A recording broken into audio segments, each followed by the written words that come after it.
سابسکرایب کردن چینل هم از یادتان نره.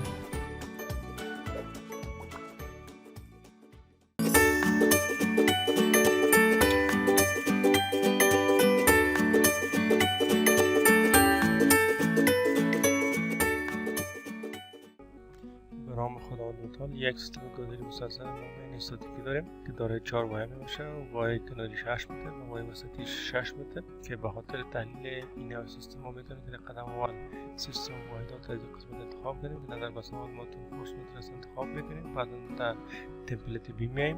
در تمپلیت بیم که آمدیم اینجا باش میگیم که نمبر اف اسپن یا تعداد وایه که است باش میگیم که 4 وایه ما داریم و اسپن لنت ما چون متفاوت است پس باش میگیم که یوز کاستم گرید اسپیسینگ اند لوکیت چک میکنیم ادیت گرید میگیم.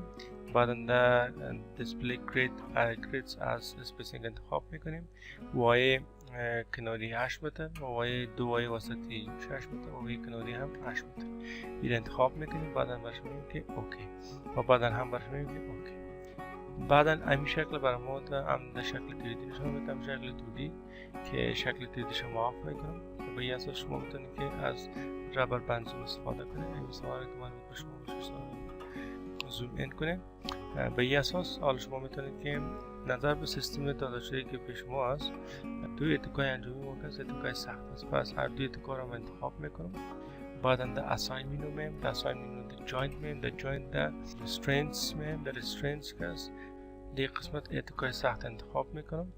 بعد باش میگم که اوکی. وقتی که اوکی کردم در اساس اتکای ما ترتیب شد، اما این اتکا باید 90 درجه مطابق قرار بسات دوران کنه، این 90 درجه مخالف قرار بسات نظر به سوال داده شده شکلشون تنظیم شده. در غیر زو به این شکل هم میشه که ما سیستم رو انالایز کنیم. دی قسمت ما رو میتونیم که انتخاب کنیم. بعد در assign به در assign در joint در local axis. در local axis شما در rotation about y 90 درجه انتخاب میکنید. بعد برش میگیم که apply و اوکی. به این ترتیب joint ایره یا اتکای ایره انتخاب میکنید یا سلکشن میکنید. assign joint من در joint در local axis من این قسمت برش rotation about y منفی 90 دیگری یا 90 درجه انتخاب میکنید. apply برش میگین و اوکی. سیستمی که ما مطلوب داشته به مشکل از لحاظ هندسی از لحاظ جیومتری تنظیم شد. از این بابت ما بالایزی لودینگ قانون که به خاطر لودینگ در وایه اول کس ما در این قسمت دو بار منتشر متفاوت داریم که پیش از ما میتونیم که در دیفاین مینو بیم، لود پترن بیم و در لود پترن وضع ذاتی که خود سافیر به خاطر ابعاد مقدماتی که داره انتخاب کرده این ما میتونیم که ما صفر بسازیم تا از لحاظ اونمو بار منتشره یا اون بارهایی که به شکل متمرکز و بارهای منتشره که ما داریم تنها از روی اون بار ملاحظه کنه وضع ذاتی رو صفر میکنیم. بعد ما میگیم که اوکی. حالا ما میایم در قسمت بارگذاری وایه اول این انتخاب میکنیم. در assign مینو میم، در frame load میم، در distributed میم.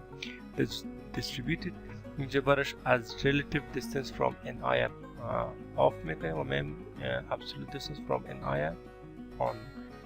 که به این اساس در این قسمت ما دو بار منتشر داریم که کل وایه ما از 8 متر است.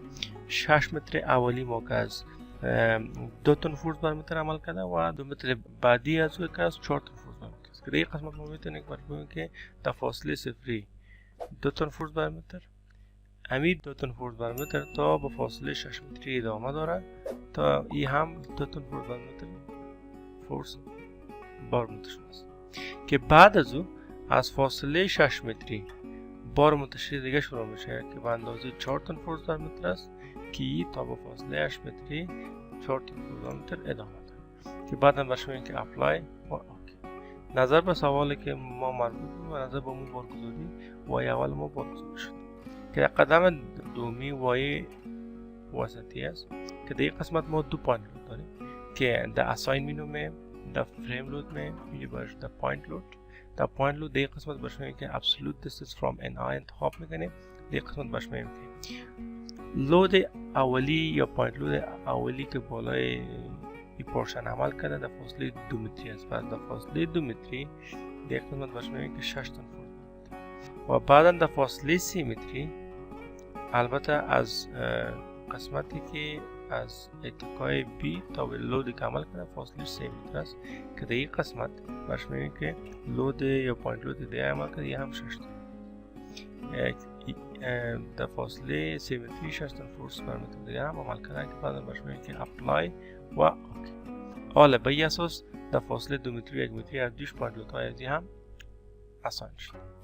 بعد از دوایه بعدیش سلکشن میگیریم، اساین میم، در فریم لود میم، دیستریبیوتد انتخاب میکنیم. در این پارشن سیستم مقادری که است بار منتشره مثلثی داریم که در قسمت باز هم ابسولوت میم. در قسمت میشه که برش بگیم که delete existing load، پس برش بگیم که add delete existing load انتخاب کنین و بعدا اگر خواسته باشین که دمی وای اگر دیگه تکرار برین این کارو میکنین. در غیر از اون شما میتونید که دمی قسمت باید add existing load و برش بگیم که reset form to default values. ارقامی که قبلی اینجا در وای دیگه قبلی که ما باش داده بودیم رو برام پاک میکنیم و بعدا برش میگیم که absolute distance from an eye انتخاب میکنیم. بعدا دوایی که ما قرار داریم و میخوایم که بارگذاری کنیم در اینجا در فاصله صفرش لود هم صفر است، در فاصله وسطش که فاصله 3 متری است بار منتشرش 5 تن فورس بر متر است و در فاصله انجامش که فاصله 6 متری است در اونجا هم ما فاصلش لود صفر داریم که اپلای برش میگیم و اوکی که بار منتشر در این وایه هم آسان شد.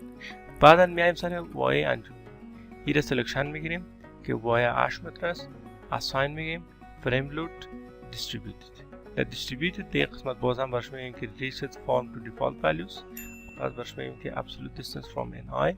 حالا چون در قسمت ما بار منتشره مستطیلی و مثلثی هم به شکل مکس داریم، در قسمت نظر به شکل که میبینیم تا فاصله 2 متریش که در فاصله صفری لود که از صفر است و در فاصله 2 متریش امی لود و 2 تن فورس بر متر زیاد میشه.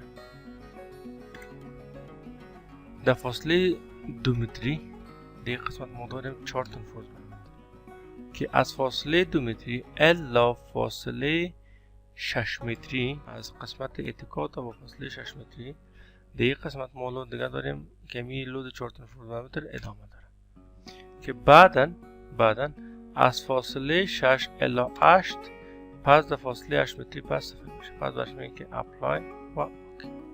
بار منتشره به شکل مستطیلی و مثلثی در قسمت بار مثلثی و بار منتشره مستطیلی در قسمت ما اساین و در قسمت هم ما پوینت لود. حالا اگر شما خواسته باشین که بار منتشره و پوینت لود همزمان ببینید شما میتونید که در دیسپلی به object load assign در قسمت در فریم برش بگین که اپلای و اوکی. به این ترتیب شما بارگذاری را هم از سر بار منتشره هم از سر پوینت لود شما میتونید همزمان ببینید. وقتی که شکل جیومتری و بارگذاری ما ترتیب شد از این بعد پس میایم در انالایز مینو set analysis option مستوی سیستم انتخاب میکنیم برش میگیم که اوکی انالایز run analysis این برش میگیم که run now لودینگ میکنیم بک نام سیو میکنیم پر مثال برش میگیم که continuous beam analysis save. وقتی که سیو گفتین این پروسس محاسبه کنترل شما در پیش میبره.